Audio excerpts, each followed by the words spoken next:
Varicose veins కి సరైన చికిత్స కోసం సంప్రదించండి ఎవిస్ హాస్పిటల్. నమస్తే రమగారు. నమస్తే జయ. రమగారు, విక్రమ భేతాల కథలు మళ్ళీ స్టార్ట్ చేశాం కదా, ఇంకోటి చెప్పుకుందాం అండి. పట్టువదలని విక్రమార్కుడు మళ్ళీ వెనక్కి వచ్చి కళేబరాన్ని భుజానేసుకున్నాడు. బయటికి నడుస్తుంటే భేతాళుడు ఇంకో కథ చెప్పడం మొదలుపెట్టాడు. పూర్వం అట ఒక పల్లెటూరులో ఒక విధవరాలు ఒక ఆవిడ ఉండేది. భర్త లేడు, ఒక చిన్న ఆడపిల్ల ఉండేది. ఆవిడ కొంచెం అనారోగ్యం మనిషి పాపం. పిల్లని ఎట్టాగొట్టా పెంచి 13, 14, 16 ఏళ్ళు అట్లా వచ్చినాయి వయసు వచ్చింది పిల్లకి, పెద్దదైంది. తల్లి చాలా జబ్బుదైపోయింది. పిల్ల మంచి బుద్ధిమంతురాలు, పనిమంతురాలు కూడా. అయితే వాళ్ళ అమ్మ ఏమందంటే కూతురు, అమ్మ నువ్వు ఇంకెంతకాలం కష్టపడతావు, నేను పెద్దదాన్ని అయ్యాను, బలము ఆరోగ్యము 2 ఉన్నాయి. ఎక్కడైనా ఒక పరుగుల ఇంట్లో చూసి పనికి పెట్టున్నాను, నేను వాళ్ళ ఇంట్లో పనిచేసి నిన్ను పోషిస్తా. వివాహం అవి అంటావా తర్వాత కాలంలో చూసుకుందాం. ఇట్లా ఈ ఊళ్ళో మనకేం పోషణ లేక చిన్న ఊళ్ళల్లో కష్టమమ్మా, ఎక్కడికైనా వెళ్దాము, నేను నిన్ను చూసుకుంటానని పిల్ల గట్టిగా ధైర్యం చెప్పింది. సరే వీళ్ళు ఏదైనా కొంచెం పెద్ద ఊరు వెళ్దామని ప్రయాణమై అక్కడక్కడ ఆగుతూ వేరే ఊరికి బయలుదేరారు. ఈ వేరే ఊరు వెళ్ళే క్రమంలో ఒక పెద్ద పట్టణంలో ఒక పెద్దవాళ్ళ ఇంటి వాకిట్లో ఆగారు ఒకరోజు సాయంత్రం. అయితే అరుగు మీద కూర్చుంటే ఆ ఇంటి ఆవిడ చూసింది. ఎవరు ఏమిటి అంటే, మా అమ్మ మేము వేరే ఊరు ప్రయాణం అయ్యామండి, ఈ రాత్రికి పంచలో పడుకొని ఇవ్వండి అని అడిగితే సరేనండి ఆవిడ ఏం చేసింది, లోపలికి వెళ్ళి ఏదో కాస్త అన్నము అవి కూరలు అవి ఉంటే వీళ్ళ కాస్త మజ్జిగ అన్నం పెట్టి అన్నం పెట్టింది. అన్నం తిని తల్లి పిల్ల పడుకున్నారు. పడుకుంటే ఇల్లు చూస్తే పొద్దున్నే లేచి చూస్తే పెద్ద ఇల్లు, బోలెడన్ని గదులు, వెనకాల గొడ్డు గోదా ఉన్నాయి, వాకిలి అది చాలా బాగుంది. పిల్ల ఏమందంటే, అమ్మ వీళ్ళు మంచి వాళ్ళే ఉన్నారు, వీళ్ళనే అడుగుదామని ఆవిడతో మాట్లాడింది. మా అమ్మకి నాకు ఉండడానికి స్థలం చూపించండి, మీ ఇంట్లో ఏదైనా పని ఇవ్వండి, చాలా బుద్ధిగా పని చేస్తాను నేను అడిగింది. ఆవిడ ఏమందంటే, అమ్మ పనికి ఏం లోటు, బోల్డ్ పని, వంట ఆవిడ ఎట్లాగూ ఉంది, పై పనికి మనిషి ఎట్లాగూ కావాలి, ఎంత చేసినా ఈ ఇంట్లో పని తరగదు, ఉండండి అని ఒక కొట్టు గది ఒకటి చూపించింది. మీ అమ్మ నువ్వు ఈ గదిలో ఉండొచ్చు, గాలి వెలుతురు వస్తాయి, మీ అమ్మ జబ్బు మనిషి కాబట్టి ఏదైనా మంది పీల్చుకుని ఇక్కడే చేసుకుంది. కానీ అంటే అమ్మాయి ఏమంది, నాకేం ఇదిగా జీతం కూడా ఇవ్వద్దు, 2 పూట్ల శుభ్రంగా అన్నం పెట్టండి చాలు అంటే, సరే ఓ 10 రూపాయలు జీతం ఇవ్వడానికి కూడా ఆవిడ ఒప్పుకుంది. ఇక ఆ కొట్టు గది శుభ్రం చేసుకుని తల్లి పిల్ల వాళ్ళు తెచ్చుకున్న బట్టల మూటను అక్కడే పెట్టుకుని ఉన్నారు. ఓ మంచము అవి ఇచ్చారు. తల్లి మంచమే పడుకునేది, పిల్ల కింద పడుకునేది. ఎంత చక్కగానో పనిచేసేది.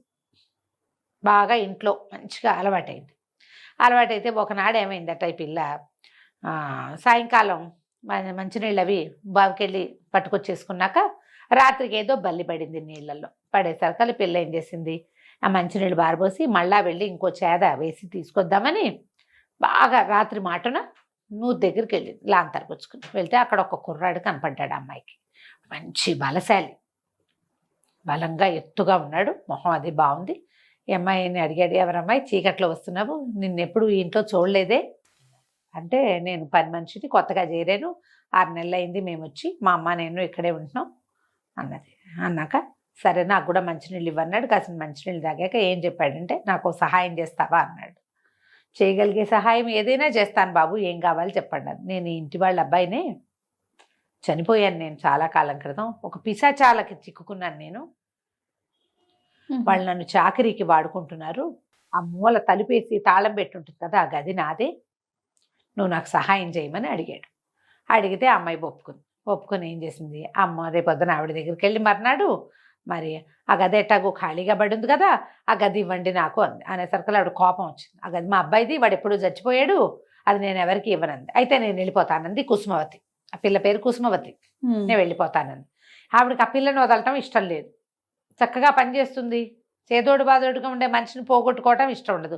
వాళ్ళమ్మ అసలు మాట కూడా మాట్లాడదు, వేళకి తిని పడుకుంటుంది ఆవిడ, దాన్ని ఆవిడ దొడ్లో కూర్చుంటుంది. ఏదైనా ఆకుకూరలు అవి బాగు చేసి చిన్న పని తల్లి కూడా చేస్తుంది, పెద్ద పనులు చేయకపోయినా. సరే ఈవిడ ఏమనుకుంది, ఏనాడో పోయిన పిల్లవాడు 6-7 ఏళ్ళు అయిపోయింది, 6 ఏళ్ళు అయింది అని ఆలోచించుకుని సరే గది తలుపులు తీర్చింది. ఈ అమ్మాయి ఏం చేసింది, గదిలో చక్కగా గదంతా దులుపుకుని శుభ్రంగా కిటికీలు అవి తీసి పరదాలు అవి మార్చి గాలి పారేటట్టు చేసి, నేను ఇంకా ఓపికగా పనిచేస్తాను, మీకు హాయిగా నిద్ర సుఖంగా పడుతుంది ఈ గదిలో నాకని చెప్పింది ఆవిడికి. వాళ్ళమ్మ కొట్టు గదిలోనే పడుకునేది, పిల్ల వచ్చి ఈ గదిలో పడుకునేది.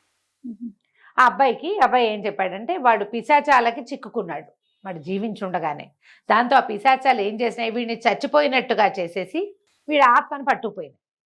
వాడితో విపరీతంగా చాకరీ చేయించుకుంటాయి. రోజుకొక గంట సేపు అతను వచ్చి ఎక్కడికైనా వెళ్ళొచ్చు, ఫ్రీ టైం ఉంటుంది, 1 గంటే రోజు రాత్రిపూట 1 గంట వదులుతాయి. మిగిలిన 23 గంటలు వాడు నిద్రాహారాలు లేకుండా అక్కడ పనిచేయాలి. వాళ్ళ ఇంట్లో వాళ్ళు ఎవరికైనా ఈ విషయం తెలిస్తే 7 ఏళ్ళు వాడి శిక్ష. 7 ఏళ్ళు ముగిశాక వాడు వెనక్కి వచ్చేయచ్చు. ఇంట్లో వాళ్ళు కనుక కనిపెట్టారా మళ్ళీ 7 ఏళ్ళు ఎక్కువైపోతుంది. ఇప్పటికి 6 సంవత్సరాలు అయింది. రోజు రాత్రిపూట వచ్చి ఈ కుసుమావతి దగ్గర కబుర్లు చెప్పేవాడు. ఇక క్రమంగా ఏం చేశాడు, ఈ అమ్మాయితోటే ఉండటం మొదలుపెట్టాడు. కొన్నాళ్ళకి కుసుమావతి గర్భవతి అయింది. ప్రతిరోజు రాత్రి అబ్బాయి వచ్చేసేవాడు. ఈవిడ గర్భవతి అయ్యేసరికల్లా ఈవిడికి ఏం చెప్పాలో తెలియలా ఇంటావిడికి. కానీ ఆవిడ అడగల, ఎవరని ఏమిటని అడగకుండా ఊరుకుంది. కానీ ఈ అమ్మాయి మీద నిఘా వేయాలని చూసేది. రాత్రిపూట ఈ అమ్మాయి ఎవరితోటో మాట్లాడుతున్నట్టు ఆవిడికి తెలిసేది. ఒకనాడు కొంతకాలం ఇక్కడ చేసరికల్లా కుసుమావతి కాస్త కన్నది. డెలివరీ అయింది. ఒక మగ పిల్లవాడు పుట్టాడు. పిల్లాడు రోజుల పిల్లవాడిగా ఉండగానే ఈవిడ ఏం చేసింది, ఈ పిల్లని రోజు నిఘా వేస్తుండేది. నిద్ర వచ్చినప్పుడు పడుకునేది. ఒకనాటి మధ్యాహ్నం ఎందుకో నిద్రపోయి రాత్రిపూట కొంచెం మెలకుగా ఉండి ఈ గదిలో ఎవరు మాట్లాడుతున్నారో చూద్దామని వెళ్ళి గది దానికి ఉన్న కంతలోంచి చూస్తూ ఉండటం మొదలుపెట్టింది. కాసేపటికి తెలిసింది కుసుమావతి ఒళ్ళో పిల్లాడు పాలు తాగుతున్నాడు, సంటి పిల్లాడిని పెట్టుకుని ఉంది. ఆ మాట్లాడుతున్నవాడు తన కొడుకు.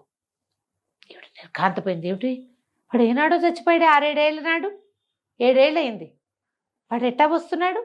ఈ రహస్యం ఏదో భేదించాలనుకుంది ఆవిడ. మర్నాడు ఏం చేసింది, పని మనిషికి ఏదో విషయం చెప్పి తప్పుకుంది.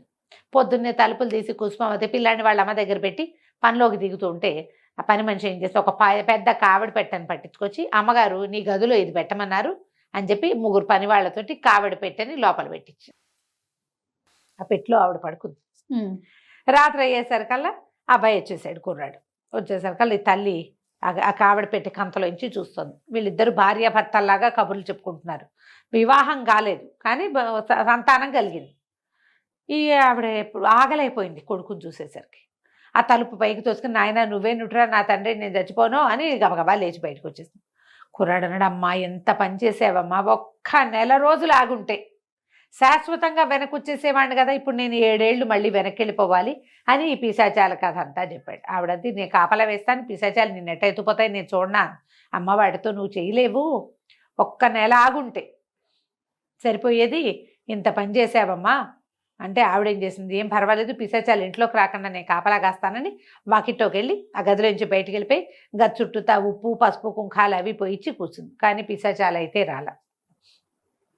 ఈ కుసుమావతి మొగుడితోటి చాలాసేపు మాట్లాడితే అతను ఏమన్నాడు, అవి నన్ను తీసుకెళ్ళిపోతాయి అంటే, ఏమైంది పోనీ పనే కదా వాటికి చాకిరి, ఇక్కడ చెయ్యట్లా, ఇంతకాలం నుంచి 2 ఏళ్ళుగా గర్భవతిగా అయ్యుండి కూడా మీ అమ్మకి బోళ్ళు పనిచేసి పెట్టే కదా, ఆ చాకిరి ఏదో నేను చేస్తా, నువ్వు పిల్లాడిని చూసుకో, ఇక్కడ ఉండు, మా అమ్మని బాగా చూసుకోండి చాలు, నేను వెళ్తానంది అనేసరికల్లా అది ఇలా భర్తని సుఖపెట్టాలన్న దీంతో సరేనని ఒప్పుకున్నాడు. ఆ పిశాచాలు వచ్చేసినాయి రాత్రి కప్పులోంచి దిగి. వస్తే వీడు మారకానికి ఒప్పించాడు, నా బదులు ఈ అమ్మాయి వస్తుంది అని. పిశాచాలు అబ్బాయిని వదిలేసి కుర్రాడిని కుసుమవతిని తీసుకెళ్ళిపోయి, మామూలు చాకరీ కాదు, దాన్ని పీల్చి పిప్పి చేసేసినాయి అవి. మగవాడు బలశాలి చేయగలిగే పని వేరు, ఆడది బలహీనురాలు చేయగలిగే పని వేరు. బాగా కాల్చుకు తినేసినాయి. 7 అంతకుముందు అబ్బాయికి ఒక వెసులుబాటు ఉండేది, రోజుకు 1 గంట ఇక్కడికి రావడానికి. ఈ అమ్మాయికి ఆ వెసులుబాటు అవి ఇవ్వాల. 7 ఏళ్ళు అక్కడ ఉండటమే, అక్కడే ఉంది. 7 ఏళ్ల తర్వాత కుసుమవతి తిరిగి వచ్చేసరికల్లా ఇంట్లోకి ప్రవేశిస్తుంటే ఇల్లంతా సందడిగా ఉంది. మామిడి తోరణాలు, ఓ పక్కన బాజా భజంత్రీలు, మేళాలు తాళాలు బోల్డన్ ఉన్నాయి. ఓ ఇంత పిల్లాడు తిరుగుతున్నాడు ఇంట్లో, ఏమిటి అని కనుక్కుంటే ఇంటి వారి అబ్బాయికి పెళ్ళి. అమ్మాయి నిర్ఘాంతపోయింది, ఏం చేయాలో తెలియలే. అయితే ఇక్కడ ఒక ఆవిడ ఉండాలి, అది ఉండాలి అని కనుక్కుంది. ఆవిడ పోయి 2 ఏళ్ళు అయింది. అంటే కుసుమావతి వాళ్ళ అమ్మ చనిపోయి 5 ఏళ్ళు చూసుకున్నారు వాళ్ళు, ఆవిడ పోయింది. తర్వాత ఈ 7 ఏళ్ళు ఫినిష్ అయ్యి కుసుమావతి వచ్చే కాలానికి అతను పెళ్లి చేసేసుకుంటున్నాడు. పని మనిషిని ఉంచుకోవాల్సిన పని ఏముంది వాళ్ళకి? పిల్లాడు లక్షణంగా ఉన్నాడు, నాయనమే పెంచేసింది.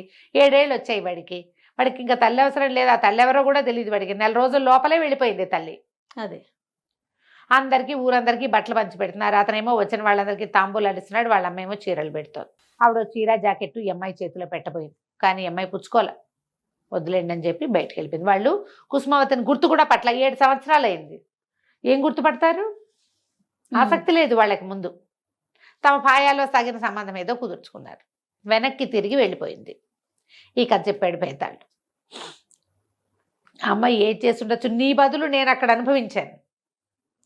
నేను వచ్చేసరికి నువ్వు పెళ్లి చేసుకుని నాకు ఎందుకు స్థానం లేకుండా చేసావని అడగాలి. నా పిల్లాడిని నాకు ఉంచకుండా మీరే ఎట్లా సొంతం చేసుకుంటున్నారని కనుక్కోవాలి. ఈ రెండూ చేయకుండా కుసుమవతి ఎందుకు వెళ్ళిపోయింది, ఎందుకు మాట్లాడకుండా ఉండిపోయింది అంటే అప్పుడు రాజుగారు చెప్పాడు, కుసుమవతి ఎవరి బాధ్యత అయినా తీసుకునే రకం. వాళ్ళ అమ్మ ఉండగానే ఆవిడ ఏదో ఒక మాదిరి పనిచేస్తూ తన్ని పోషిస్తుండగానే నువ్వు నా కోసం ఏం చేయొద్దు, నేనే నేను చూస్తానని చెప్పింది. ఒక బాకెట్లో కనపడిన కుర్రాడు నాకు సహాయం చెయ్యంటే వాడు ఉండడానికి, ప్రతిరోజు ఉండడానికి వీలుగా గత్తెలుపులు తెరిచిపెట్టింది. వాడి గది వాడికి తెరిచిపెట్టింది. నీ గదిలో నువ్వు పడుకో, నీతో నాకు సంబంధం లేదనుకంటే అతని దగ్గరికి రా అనగానే అతన్ని సంతోష పెట్టడానికి, పాపం కుటుంబం అవకాశం లేనివాడని వాడిని సంతోషపెట్టింది. సంతోషపెడితే ఏముంది, మగవాళ్ళు బాగానే ఉంటారు, ఆడవాళ్ళకి గర్భాలు వస్తాయి. సంతానం కలిగాక భర్త మళ్ళీ 7 ఏళ్ళు వెళ్తే వెళ్ళాడు, నా ఇల్లు నా వాకిలి నా అత్తగారు నా పిల్లాడు నాకు ఉన్నారని అనుకోకుండా కష్టపడడానికి తనంతట తను, అతను అనలా, ఈ అమ్మాయే ఆఫర్ చేసి కష్టపడడానికే పుట్టింది. ఇప్పుడు ఇక్కడ ఉన్న ఆ అమ్మాయికి అంతకంటే బెటర్ స్థితి ఏం రాదు, అతను పెళ్ళేలాగో అయిపోతుంది. పని మనిషే ఇక్కడ చీత్కారాలు తింటూ ఎందుకు ఉండటం, ఎక్కడో చోట ఈ కష్టం ఇంకో చోట పడచ్చు అని వెళ్ళిపోయింది. కష్టజీవి. ఆ అమ్మాయి సుఖం కోసం పెళ్లి చేసుకోవాలా, అతనితో కలిసి ఉండాలా, వాడిని సంతోష పెట్టడానికి చేసింది. అదేదో ఇంకో చోట చేసుకుంటాను, నా బతుకు నేను బతుకుతానని, పిల్లాడు ఉంటే ఉన్నాడు, వాళ్ళ పిల్లాడు అని వదిలిపెట్టి వెళ్ళిపోయింది, అంతేనన్నాడు. భేతాళుడికి సమాధానం నచ్చింది. అమ్మాయి అంతే మరి. ఆ గదిలో అతను పడుకుంటాడు, తను వెళ్ళి వాళ్ళ అమ్మ దగ్గర పడుకోవచ్చు కదా. అతనికి కంపెనీ ఇవ్వడానికి మాటామంతి లేక కరువాచిపోయి ఉన్నవాడికి కంపెనీ ఇవ్వడం కోసం ఉంది. చివరికి కంపెనీ ఇలా పరిణమించినా ఒప్పుకుంది.